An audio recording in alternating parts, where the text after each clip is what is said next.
spent 40 years fighting corrupt corporations and government agencies in efforts of restoring and protecting the health of children and ending childhood health epidemics by eliminating environmental exposures. Mr. Kennedy.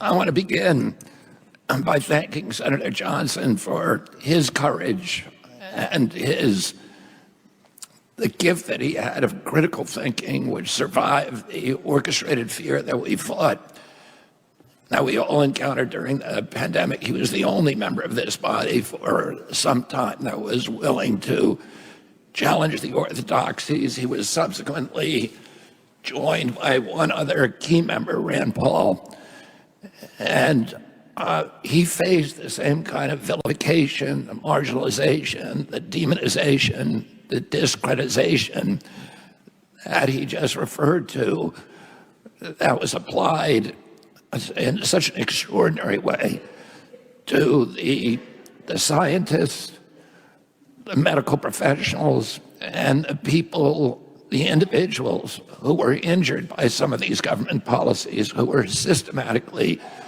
silenced, not only by the government agencies that are captured by the pharmaceutical companies that were profiting by hundreds of billions from these policies, and that exercise such an extraordinary control over this body, but also by the mainstream media in this country, which also gets 47% of its advertising revenue from the companies that profited during that period. And Senator Johnson, you gave so many of us extraordinary hope during that period. I honestly don't know what would have happened to this country if you had not been there. And there was an extraordinary personal cost that you paid for it. You and I became not only professional associates, but close personal friends during that period.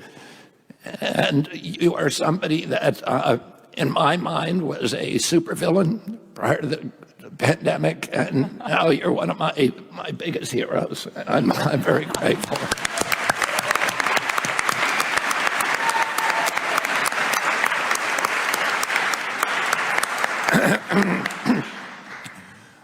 When discussing improvements to U.S. healthcare policy, politicians from both parties often say that we have the best healthcare system in the world.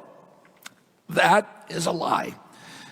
The U.S. healthcare system is an existential threat to our country.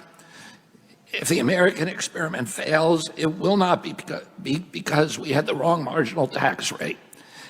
It won't be because we don't have the perfectly optimized level of social safety net spending. It won't be because of the culture war and DEI issues and the media trumpets to orchestrate the division among all of us. No, if America fails, the chief reason will be because we let our country get sicker, more depressed, fatter, more infertile, at an increasing rate, while crippling our national security, bankrupting our national budget with healthcare costs. Every major pillar of the U.S. healthcare system, as a statement of economic fact, makes money when Americans get sick. The most valuable asset in this country today is a sick child. The pharma industry, the hospital industry, and medical school industry make more money when there are more interventions to perform on Americans. And by requiring insurance companies to take no more than 15% of premiums, Obamacare actually incentivized insurance companies to raise premiums to get 15% of a larger pie. This is why premiums have increased 100% since the passage of Obamacare, making healthcare the largest driver of inflation while American life expectancy plummets. We spend 4 times per capita on healthcare than the Italians, but Italians live 7.5 years longer than us on average. And incidentally, Americans had one of the highest life expectancies in the world when I was growing up.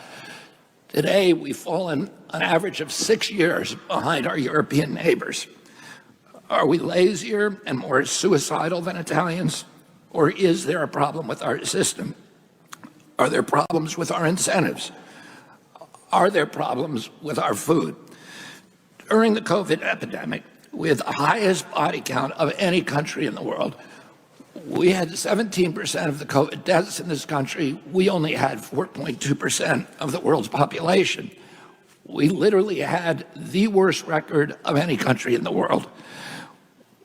While this should have been a blaring wake-up call to about our weakened American immune systems, our health leaders said that COVID was a pharmaceutical deficiency.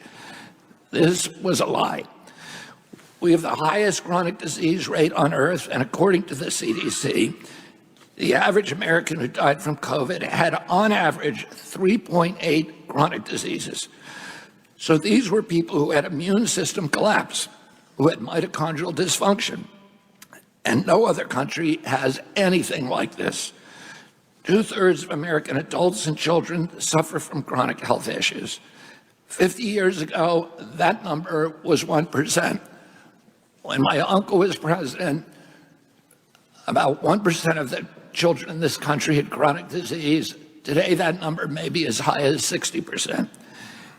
In America, 74% of Americans are now overweight or obese, including 50% of our children. 120 years ago, when somebody was obese, they were sent to the circus. There were case reports written about them. Obesity was virtually unknown. Today, almost 50% of teens in the United States are overweight or obese. In Japan, the childhood obesity rate is 3%.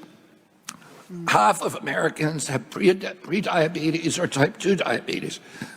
And when I was 10 years old and my uncle was president, a typical pediatrician would see one case of type 2 of juvenile diabetes during his 40 or 50-year career. Today, 1 out of every 3 children who walk through his office door is diabetic or pre-diabetic. And it's causing, and diabetes, and the same mitochondrial disorder that causes diabetes is also causing the epidemic of Alzheimer's in this country, which is now classified as diabetes. And it's costing this country more than our military budget every year. It is a crisis that 77% of our kids are too disabled to serve in the United States military. In my generation, the odds and rate of autism were about 1 in 10,000. And in my kids' generation, 1 in every 34 children. In the state of California, where I live, it's 1 in 22. And by the way, there has been no change in diagnosis, which is the industry alibi. Study after study, there's been no change in screening either. Study after study shows that this is a change in incidence. We are in the midst of an epidemic. Why are we allowing this to happen to our children? These are the most precious assets that we have in this country. How can we let this happen to them? How can we call ourselves a moral nation, the exemplary democracy in the world, if we are treating our children like this?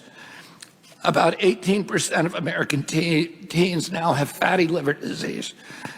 That disease, when I was a boy, only affected late-stage alcoholics who were elderly. Cancer rates are skyrocketing in the young and old. Young adult cancers are up 79%, and 1 in 4 American women is on antidepressant medication. 40% of teens have a mental health diagnosis. 15% of high schoolers are on Adderall, and 500,000 American children are on SSRIs. No other country has anything like this. So what's causing all of this suffering? I'll name 2 culprits. First and worst is ultra-processed foods. 70% of American children's diets is now ultra-processed, which means industrial manufactured in a factory. These foods consist primarily of processed sugar, ultra-processed grain, and seed oils. Laboratory scientists, many of them whom were formerly working for the cigarette industry, which purchased all of the big food companies in the 1970s and 80s, deployed their thousands of scientists to invent new chemicals to make our food more addictive. And these ingredients didn't exist 100 years ago. Humans are not biologically adapted to eat them. Hundreds of these chemicals are now banned in Europe, but they are ubiquitous in American processed foods. We are literally poisoning our children systematically for profit. The second culprit is toxic chemicals in our food, our medicine, and our environment. Pesticides, food additives, pharmaceutical drugs, and toxic waste permeate every cell in our bodies. This assault on our children's cells and hormones is unrelenting. They are swimming around in a toxic soup. And to name just one problem, many of these chemicals increase estrogen because young children are ingesting so many of these hormone disruptors. America's fertility rate has now dropped. Sperm counts in teens are about 50% of what they were a couple of generations ago, and testosterone rates have dropped in the same rate. American puberty rates among our little girls is now 10 to 13 years of age. Our country has the earliest puberty rate of any continent. This is 6 years younger than it was in 1900. This is not normal. Breast cancer is also estrogen-driven and now strikes 1 in 8 women. We are mass poisoning all of our children and all of our adults. Industry lobbyists have made sure that most of the food stamp lunch program, about 70% of foods, that most of the school lunch program, and about 70% of food stamps are processed foods. We give 8 times as much subsidies to tobacco in this country than we do to fruits and vegetables. It makes no sense if we want a healthy country. The good news is that we can change all this, and we can change it very, very, very quickly. And it starts with taking a sledgehammer to corruption, to the conflicts in our regulatory agency and in this building. These conflicts have transformed our regulatory agencies into predators against the American people, and particularly our children. 80% of NIH grants go to people who have conflicts of interest, and these scientists are allowed to collect royalties of $150,000 a year on the products that they develop at NIH and then farm out to the pharmaceutical industry. The FDA, the USDA, and the CDC are all controlled by giant for-profit corporations. Their function is no longer to improve and protect the health of Americans. Their function is to advance the mercantile and commercial interests of the pharmaceutical industry that has transformed them, and the food industry that has transformed them into sock puppets for the industry they're supposed to regulate. 75% of FDA funding does not come from taxpayers. It comes from pharma. And pharma executives and consultants and lobbyists cycle in and out of these agencies. Money from the healthcare industry has compromised our regulatory agencies and to this body as well. The reality is that many congressional healthcare staffers are worried about impressing their future bosses at pharmaceutical companies rather than doing the right thing for American children. Today, over 100 members of Congress support a bill to fund Ozempic with Medicare at $1,500 a month. Most of these members have taken money from the manufacturer of that product, a European company called Novo Nordisk. As everyone knows, once a drug is approved for Medicare, it goes to Medicaid. And there is a push to recommend Ozempic for Americans as young as 6 over a condition, obesity,